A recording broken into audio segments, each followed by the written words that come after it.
Okay, so what I expected from the course was an overall analysis of art being propaganda, of how art could tie into various aspects of our life, whether it's socially, politically, environmentally.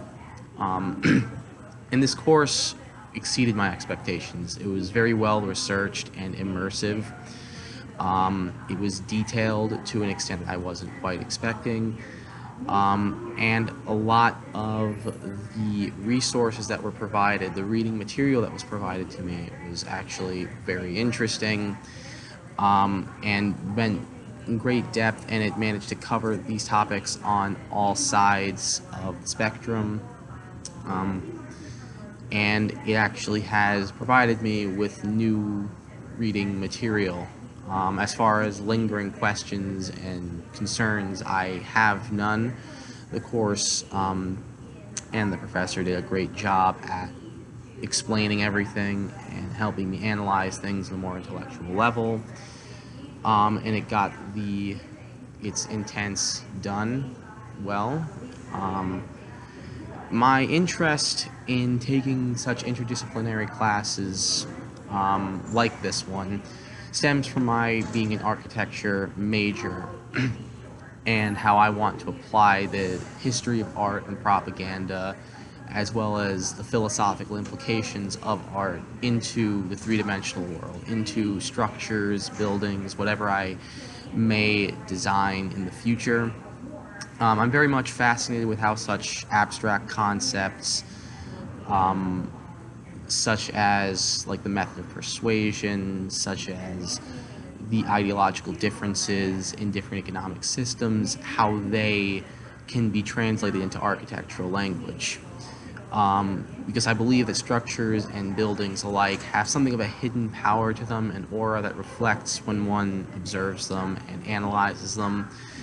The effects are invisible but still palpable nonetheless, and it's an interesting sensation that arises in people, and it creates potentially new ways of looking at things, and I kind of want to be able to understand that better when I pursue my own architectural career. In addition to that, I am very much interested in art history, in propaganda as well, and how these ideas, which we don't think are as intertwined with one another, mesh together.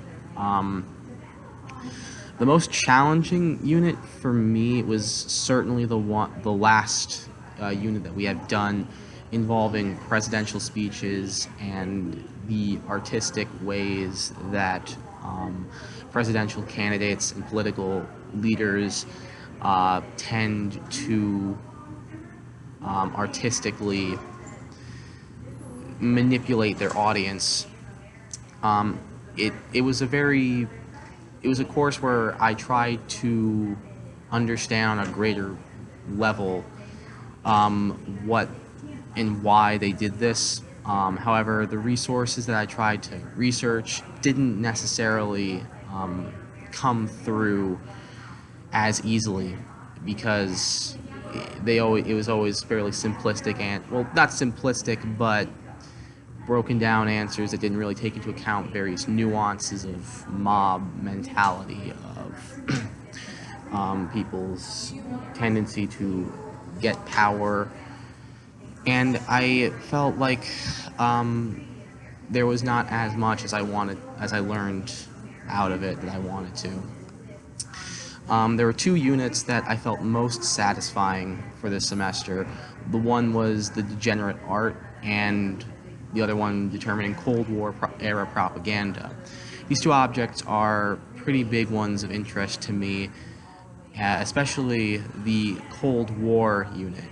This is because both my parents had lived through the communist bloc in the country of Bulgaria. I had lived in the country of Bulgaria myself for 3 years, so I got to see the impact and the influence of it, of the post-communist bloc era, myself, and because it's very palpable and very, very tangible feeling.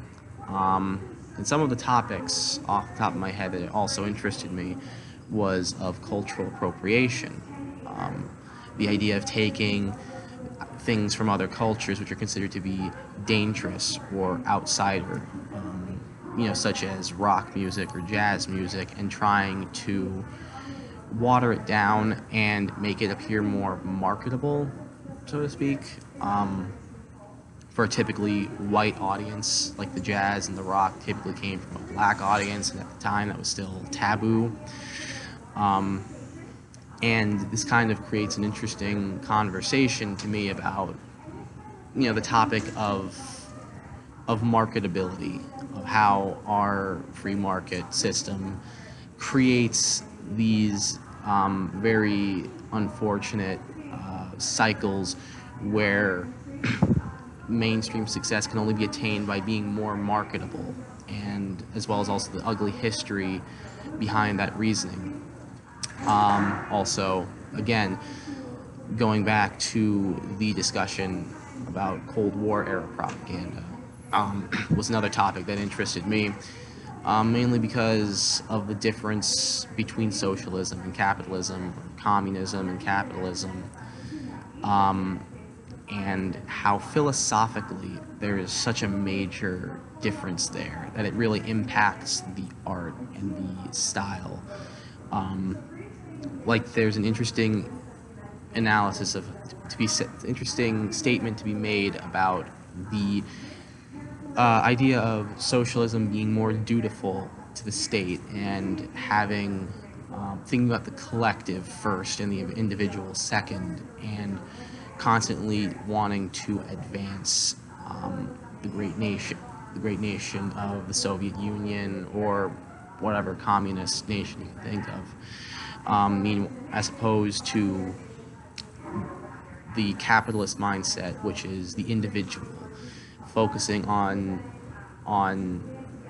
self perseverance and self reliance, and pushing through in spite of the system that made you, and thinking about the individual first, the collective second, the exact opposite of communism, and how that manifests itself in American and Soviet Union propaganda, respectively,